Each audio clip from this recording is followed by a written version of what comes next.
Welcome back to the Dark Moon Mystery Podcast, where we're going to shine a light into the shadows that most spiritual teachers won't touch.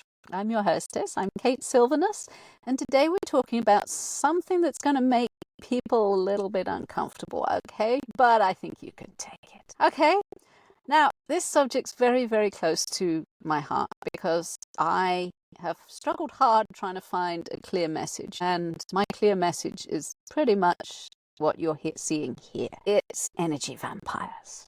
Yes, I use the word. They're all telling me in my marketing class that, you can't use that word, people are scared of it. Okay, look, I don't want to talk to the people that are scared of the words, right? I'm not talking about dramatic, cape-wearing kind from the movies, okay? I'm talking about the real ones. The ones that walk amongst us every day. The ones sitting across from you in healing sessions. The ones that you're raising and taking to school and picking up every day. The ones that you might see in the mirror. The ones who've learnt to feed off others because nobody taught them how to source their own power. We don't teach it. It's a not taught subject. So here's what we're not going to do today, right? We're not going to demonize anyone or turn it into a us versus them spiritual superiority, because we're going to get real about energy dynamics and why we are all psychic vampires at some time in our lives. All of us. And how it happens and how to navigate them with both compassion and boundaries that actually work. Because here's the uncomfortable truth. We've all been on both sides of this equation. We have all fed energy off another. Your little darlings, your little children that you raise, drain you dry to form a bond with you. So for the first couple of weeks that you have a baby, they drain everything from you, and you are walking around in a daze of exhaustion. I've been there, I had children. And exhaustion binds you to them. You are suddenly, this is the whole center of your world. And this is a form of vampirism. So it's in our nature. It's in our nature right from the start. And it's until we own that. And we will keep attracting the same draining dynamics over and over again. And it's everywhere these days, right? Somebody makes you feel bad, so you go and make someone else feel bad. And I'm using generalized terms, but look at the knock-on effect. Look at the world that we're living in. Okay, so let's start with busting the biggest myth. That they're evil, manipulative, narcissists, gaslighters, people that are consciously set out to drain others. They're a breed apart. They're not normal people, because normal people wouldn't do that.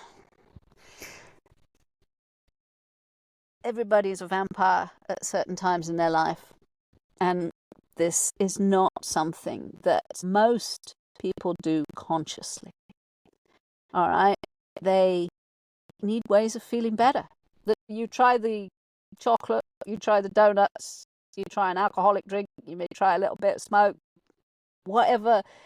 And some people have to go really deep down into that. I think that if you look at most addicts, you will find at the core is they lack energy, they lack connection, they lack. And we all turn to it. It's in us all. And if you can't see that, you think that you are above and beyond that. We'll get to that in a bit later. But it's finding a way that works. And do the conscious feeders exist? Absolutely. Yeah, we've all met a few. Met people that know energy work. They know how it works, and they create an environment where they can just feed off people. And are they evil? Absolutely not. They're starving for connection, validation, energy, and they've learnt unconscious patterns to get what they need met, right? So let's think about it this way. If you were literally starving for food, you'd get pretty focused on finding your next meal, right? You might even get pushy or desperate about it, right? Energy works the same way. It's classic energy vampire behaviors. Constant neediness. The drama, the way they seem to light up when you're giving them attention. You've seen it in a child. A child that hasn't been given much attention is suddenly limelight, and you see them expand, and it's just wonderful. And that is consciously feeding someone energy. And do you blame the child? That's crazy system. And sometimes when you're giving them attention, you feel yourself dimming. And this isn't wrong. This isn't your character flaws that you just can't handle it. It's survival strategies. And here's where it still gets tricky, because you understand why someone's behaving that way doesn't mean to say you have to be their personal energy source, right? Compassion doesn't require martyrdom. This was where teenagers come involved, right? I'm not feeding the bad behavior. And it's important, especially for those of us in the healing professions. If you're coaching, working with people, customer service even, I don't actually understand how doctors and nurses can actually live in that and work in that sort of environment where they're constantly feeding other people energy. And we're conditioned to believe that setting boundaries with struggling people makes us bad. You should never push people away, and you should never say, no, I am not in a space for feeding you today. It doesn't, in fact, enable someone's energy vampirism. It's not a good thing to enable them all the time. And I think most healers work that out, and I'll go through a few of them. But it often keeps whoever we're trying to help stuck in patterns that doesn't serve their highest good either. There's that meme, this saying which says, if you want to feed somebody, you give them a fish. And if you want to let them feed themselves, you teach them how to fish. Now, this is what I'm doing. I am tired of feeding people. I am tired of being everybody's therapist or people pleasing. And how can I feed you on my energy? And I'm tired of it. So I'm now going to teach you how to feed yourselves. And I'm going to put this out here in as many different ways as I can possibly do it. I'm going to fire off communication rockets. And these communication rockets will be in different forms. And I'm going to put them in different wording, different sort of concepts, but it will all be the same concept. Is how do we feed the ones that are starving? Okay, so let's start getting practical. If you're a healer, coach, or anyone who works with people in transformational capacity, you've probably encountered these patterns, right? So I'm going to go into some patterns. Maybe you're encountering them right now. If you've got a client load, you will see these. Okay, so the first one is called the bottomless pit. These are people who seem to need endless sessions, endless support, endless reassurance. They improve just enough to keep you invested, but never quite enough to graduate from needing you. Now, before you start mentally cataloguing your clients, remember that sometimes people genuinely need more support. The difference in this is the exchange. Does this working with people feel reciprocal, even when it's challenging? Or does it feel like you're just pouring water? You're pouring yourself into a bucket with no bottom. I've been there. When you're desperately trying to help someone, and you're feeding an empty bucket, and it just flows away, and you're like, okay. Then there's the crisis collector. Everything's always an emergency. Every session is about their latest drama. They're addicted to the intensity and the attention that crisis brings, and you become their personal fire department. Here's what's really happening. They're sourcing energy through intensity. Drama creates heightened energetic states that temporarily fills the void they're feeling, right? It's like addiction. They need bigger and better frequency hits to get the same effect. There's also the guru shopper. I've just come back from Glastonbury for the solstice. I know there's people there that name drop every healer they've ever worked with, every modality they've ever tried, every spiritual experience they've had. They're not seeking healing. They're seeking the identity of being someone who seeks healing. Not everyone. But there's an awful lot of them who can say, as an acupuncturist, I used to see that. They wanted to just tick the boxes that they've had acupuncture, and that didn't work anyway. And you look at them and you think, I'm not sure how to work. I can't turn you away. But we know why you're here. I've been on the receiving end on that. That's not good. It took me years to realize that these people are addicted to the process of seeking, right? Than they were actually wanting to change. Okay. So finally, there is reverse vampirism. Client who insists on giving you endless gifts, compliments, or energy. But it never quite feels right. Like friends like this sometimes. Like they're trying to create an energetic debt. So you'll feel obliged to give them more attention or to bend your boundaries a bit and let them in. This is a sort of a narcissist thing. right? A reverse vampire will tell you that everything is sunshine and roses until it isn't. Yeah, excuse me. So you've got to understand that all these patterns stem from the same root, right? All of them. Doesn't matter whether they're conscious of or not. They're disconnected from their own sovereign source code. They're looking for something outside themselves that can never be found within. One of my ethos is never tell someone what they can do. I can only show you what works for me, right? You have to know where to look within, and that I can show you. But I can't tell you, because often the telling bit is just playing with words in your mind. You will find people telling you what to do left, right, and center on TikTok. You are this, you are that, you probably feel this. No, go within, find your own feelings, your thoughts, and your own words.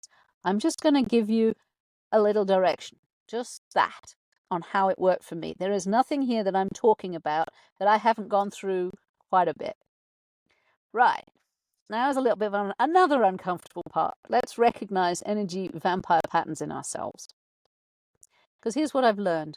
We attract what we are or what we're healing. If you're constantly dealing with energy vampires, then there's usually something in your own field that is either matching that frequency or unhealed around it.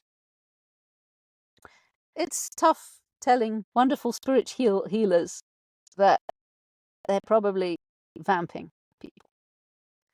You've got mediums, you've got smalls and large. You've got a lot of people in the spiritual industry that are huge psychic vampires, and they're totally getting off on what they're doing. Now, is it wrong or bad? No judgment from me. I'm just saying that that's what it is. When you're in sacred ceremony with pagans, druids, witches, look to the leader and how they glow after a ceremony. Look to the person that is directing the energy and seeing how much of your energy is being drained from it. If you're constantly having to deal with energy vampires, and I was, there is something that matches your own. Maybe projection. Maybe you're a helper and a healer who gets your self-worth from being needed. There's a lot of those around too. Maybe you light up when someone tells you how much they depend on you. Oh, thank you. You're doing me such a wonderful... I'm feeling so much better since I started seeing you. It's energy vampire too. You're feeding off their need for you. Look, this isn't all a degree thing. Sometimes if you're not charging much for what you're doing, maybe you're getting fed for it. That's an equal exchange of energy. If you're getting enough money from what you're doing, then you don't have to do that sort of thing. Money is a very, very big source of energy. I'll probably get to that in another time. Maybe you're the healer who secretly hopes your clients will never be fully healed. And then what would they need you for? Doctors. Doctors seem to have, supposing everybody got better, what would you need them for? Yeah, I know I'm looking at projection. I know I'm looking at shadows here. It's in all of us. Can you look at your shadows? Can you accept that there's parts of you that are like that? Maybe it's different. I know it's harsh, but I've seen it over and over again, and I really have been there myself. So sometimes we vampire energy through martyrdom. I come from a family of martyrs. Look how much I've sacrificed for you. Look how drained I am from serving you. Look how sick I got. Look how injured I've got. We're unconsciously seeking sympathy and validation for our suffering, right? This is not a bad point sometimes, okay? Some people lack gratitude, and they really have to understand that, hey, you should be thankful because I've done that for you, and I didn't need to, okay? But what I'm saying, it is in a form of energy, right? Poor me energy. Poor me, life is so bad. You've got a friend. Everybody's got a friend who sits you down and wants to tell you all their troubles. And you go, oh, that's dreadful. And I'm wondering, I really need to increase my vocabulary saying, poor you. Oh, that's really bad. And I'm thinking, well, just feed them. Just stare at them and think, you're beautiful. You're loved. I'm sorry this happened to you. You're beautiful. You're loved. Yeah, that's a way of feeding them, because I do love my friends and I will listen to them, especially if life is treating them sad. But it's an energy exchange, and I will feed them, and then we will reverse it. So then you could feed me. How about spiritual superiority? Whoops. I've been caught out with this one. Spotlight, me. I'm so evolved that I can handle everyone's darkness. I've been through the really bad darkness of my own, so I'm the strong one, the wise one, the one that's got it all figured out. Yeah, bullshit. Okay. The universe comes and smacks you on the butt and says, you're going to learn this one the hard way, right? So it did. None of this makes you a bad person. It makes you human. Now, I don't like the human part of me, but there is a path of my source code. When I go back to source, I can feel the frequency. And each time I land on my butt, I go back to frequency. And because until you can recognize your own vampiric tendencies, you keep attracting people who mirror them back to you. It's like the universe's way of saying, here, let me show you what you're doing. So you can choose differently. The real work isn't in protecting yourself from energy vampires. It's healing the part of you that either attracts them or becomes them when you're running on empty. Okay, so what's the answer? How do we break these cycles and create healthier energy dynamics? It all comes back to that sovereign source code that I talked about in our last episode. When you're plugged into your own internal power source, when you're sourcing energy from within, rather than external validation or drama, everything changes. It really does. You stop attracting the energy vampires because you're no longer a vibrational match for that dynamic. You stop being an energy vampire because you're not starving anymore. This isn't about building higher walls or becoming less compassionate. It's becoming so full, so sourced, so connected to your own power that you can be present with others without losing yourself in the process. I'm going to say that again. It is about becoming so full, so sourced, so connected to your own power that you can be present with others without losing yourself in the process. Wouldn't that be nice? It's like being a lighthouse. The lighthouse doesn't chase after ships out in distress. It doesn't deplete itself trying to save everybody. It simply stands strong in its own light. And that light naturally guides others to safety. When you're operating from your sovereign source code, you can hold space for someone's healing without taking on their energy. You can offer support without becoming responsible for the outcomes. You can say no with love instead of resentment. And here's the beautiful paradox. When you stop enabling energy vampires, both in yourself and others, you actually create space for real healing to happen. You force people to find their own power instead of feeding off yours. But it takes time. It requires a complete reframe of what it means to be helpful, what it means to be compassionate, and what it means to be service in the world. Okay, so here we are again, face to face with the truth that nobody wants to talk about and everybody needs to hear. Right. You're not a bad person. Right? You're not broken. You're not weak for sometimes being a vampire yourself. You're not a bad person if you're attracting energy vampires. You're human, learning to navigate energy in a world that never taught you how. But you can choose differently. You can learn to source your own power. You can heal these patterns that can keep you stuck in draining dynamics, and you can become the lighthouse rather than the shipwreck. This is exactly the deep work which we dive into in my Ashes to Power workshop series, right? I'm going to invite you all, if you're listening to this, come and see my Ashes to Power workshop webinar series, right? Because it's recognizing energy vampire patterns is just the beginning. The real transformation is when you learn to source energy in ways that feed everyone involved, right? In Ashes to Power, we don't talk just about boundaries, we practice them, right? Proper boundaries, not pushing everybody away. Vampires can feed on energy boundaries, right? We got to know how it's done. We don't just identify vampiric patterns, we heal the wounds that created them.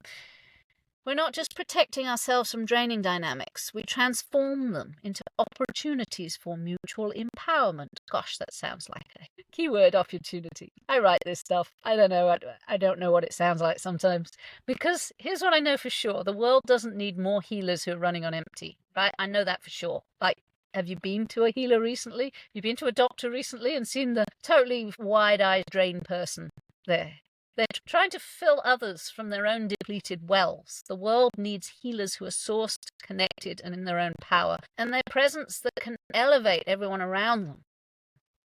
If you're tired of the energy vampire dance, if you're ready to heal both sides of this dynamic within yourself, and you're ready to step into your role as a lighthouse rather than a shipwreck, then Ashes to Power is calling your name. Hello!